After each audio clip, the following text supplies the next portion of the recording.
Hi, I'm Christy, and this is a video about a design I created for our Christmas sermon series. This video is an example of a larger, in-depth project, one that started with an idea and grew into a powerful visual representation of truth. Before this design was born, there was a meeting. We were discussing our upcoming sermon series for Christmas, and the theme, looking at the curse, how throughout history there has been a reoccurring attempt to prevent Christ from saving sinners from eternal death. From the very beginning, it was the serpent creeping in, looking for a way to rob God of his glory.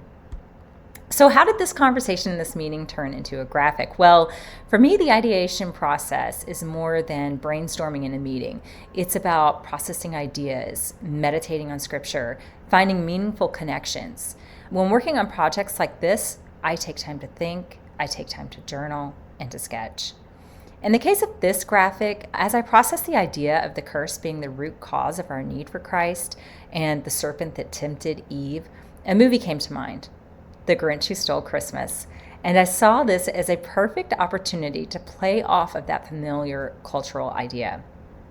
After running all of my ideas by the pastor, who happens to be my husband, I had the green light to go. And so the snake that tried to steal Christmas was born. Let's go ahead and take a look at this video. I'll explain to you what you're seeing here. Okay. So I didn't start this graphic in a sketchbook, but in Procreate. This is not always my first step, but for this project, I had a clear enough vision to dive straight in. I knew exactly what elements I wanted. I wanted a snake, I wanted greenery, an apple, hand lettering, and I wanted Christmas elements. The goal was to create a Christmas aesthetic, but with an unsettling twist. I wanted people to feel something was off. I wanted them to sense the tension before they even knew why they were sensing it. So that eerie, ominous vibe is created. I created that through the use of three things: color, contrast, and composition. So the red lighting and the deep, almost black shadows that you see in the final product add that sinister undertone to something that we normally think of as very joyful. The sharp, pointed greenery and the irregular curves make the scene feel uneasy, even though the audience may not know exactly why. The snake also winds around in an unnatural way, hinting at danger and deception. So every choice, the shading, the shape, the shadows, and the final filters and things that I added to the top of them was intentional and designed to provoke a feeling before even a single word was read.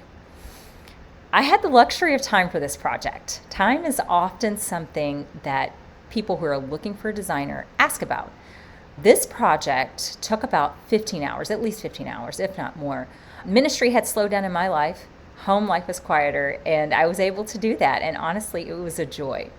Of course, not every idea worked the first time either. At one point, I wasn't satisfied with the snake's head, and after multiple revisions, I actually used an AI tool to generate a textured snake head that matched my apple.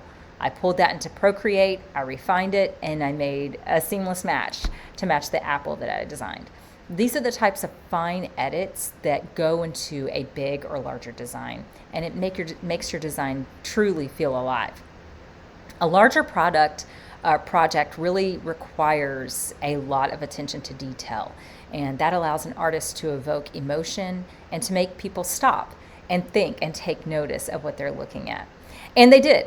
This graphic stood out. It's not just on the screen and not just during the sermon, but across our website, our emails, and bulletin boards. The response to this graphic was very different, and it made me reflect on some things.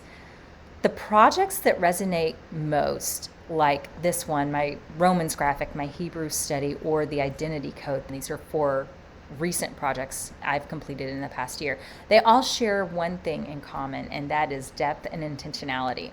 This project was more than just a graphic.